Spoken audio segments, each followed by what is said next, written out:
Ulysse, c'est le grand jour. Il est quelle heure? 10h15.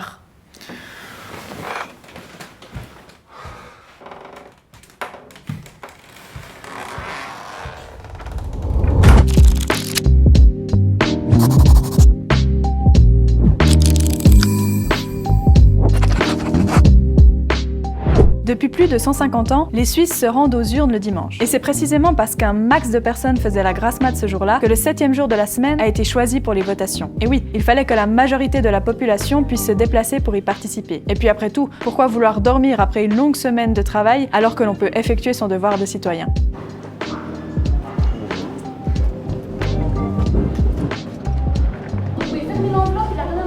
Bonjour. Alors, j'ai mes affaires de vote, mais j'ai pas encore rempli ce que je voulais voter, donc... C'est pas grave, on peut déjà valider votre vote, et puis après, on peut aller faire Ok, parfait. Quand on dit de valider, c'est avec la feuille... Alors, c'est la carte de vote, en fait. Celle-ci, ouais, que je n'ai pas remplie non plus, hein, parce que... Non. Alors, vous pouvez déjà mettre votre date de naissance, et puis signer. Merci beaucoup. Voilà, ça, c'est mon collègue qui va la valider. Ok, merci. Vous avez déjà le matériel, ouais, c'est ça? Oui, j'ai tout ce qu'il faut, là, dans l'isoloir. Votre matériel dans l'isoloir, et puis une fois que vous avez rempli, vous mettez dans l'enveloppe, vous la fermez bien et vous la mettez dans l'urne à ballot. Ok, parfait. D'accord? Merci beaucoup. Merci.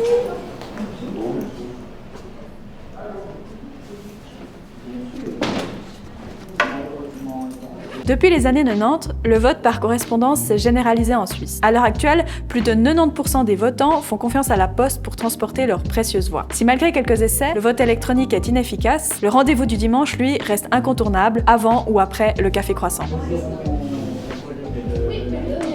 Bonjour. Donc je peux directement mettre ça là-dedans? Ah bah parfait. Merci. Voilà. À 18 ans, en plus de l'enveloppe des votations, il est fréquent qu'une gentille lettre t'indique que tu fais partie des heureux élus appelés au dépouillement. Parce que malgré toutes les avancées technologiques de ces dernières années, le décompte des votations, il s'effectue toujours à la main.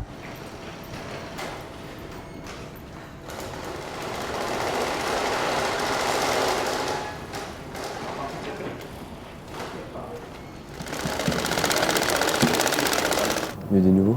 Non, ça n'a pas changé. Toujours 51, 56, 51, 62. Puis à Neuchâtel, c'est déjà fini.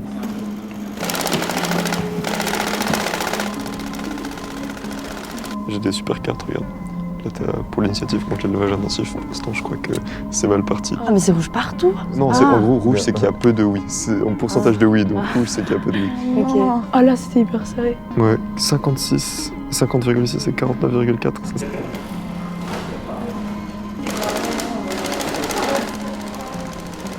Ça, par contre, l'impôt anticipé, c'est non à 51%, donc c'est aussi serré. 62%, c'est non à l'initiative contre l'élevage intensif.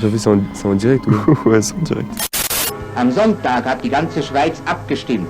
In jeder der 3000 Gemeinden unseres Landes sind die Bürger aufgerufen worden, in aller Freiheit ihre Ansicht zu äußern.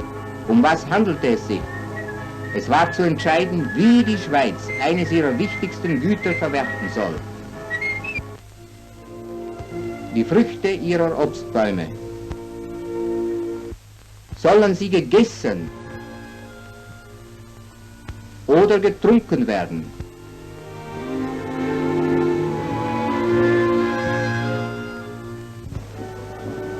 Alt und jung, Soldaten und Zivilisten, Bauern und Städter haben ihre Stimme abgegeben. Depuis plusieurs décennies, le taux de participation en Suisse est inférieur à la moyenne. Et contrairement à ce que l'on pourrait penser, les 18-25 ans s'impliquent presque autant que leurs aînés. En résumé, le parti majoritaire en Suisse, ce n'est pas l'UDC, mais les abstentionnistes. Si depuis les années 2000, le pourcentage moyen de participation tourne autour des 45%, de grandes variations s'observent en fonction des sujets présentés au peuple. Le Suisse, il se mobilise. Mais bon, il faut vraiment que ça le touche, parce que sinon, il n'y a pas le feu au lac. Eh bien justement, le feu, il a été allumé en 1992 avec la votation pour l'entrée de la Confédération au sein de l'espace économique européen. Après une campagne bien vénère entre les opposants et les partisans, c'est finalement le non qui l'a emporté avec un petit 50,3%, alors que presque 79% des Suisses avaient participé à la votation. Un record. L'autre record, lui, est moins glorieux. Il a été remporté par la votation sur les épizooties de 2012.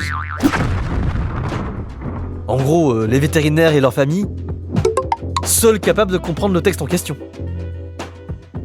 Voter est un droit, mais également un devoir civique. Au 19e siècle, le vote était obligatoire dans de nombreuses localités. Alors si la majorité des cantons ont supprimé cette contrainte dans les années 70, Schaffhouse résiste encore et toujours à l'abstentionnisme. Du coup, si tu ne vas pas voter, tu te ramasses une prune de 6 francs. Faudrait faire en sorte de trouver une façon de donner plus envie aux gens d'aller voter, mais ça, ça y réfléchir. En même temps, le droit de vote, c'est quand même un droit, donc forcer pour qu'on aille ce droit, c'est vraiment, enfin, je trouve ça bête. C'est un peu contre-productif. Les gens, je pense, ils seraient obligés de le faire, puis ils en auraient marre de se renseigner à chaque fois. Ils voteraient peut-être n'importe quoi. Je sais pas s'ils se donneraient vraiment la peine de faire les choses bien. C'est totalement con, quoi.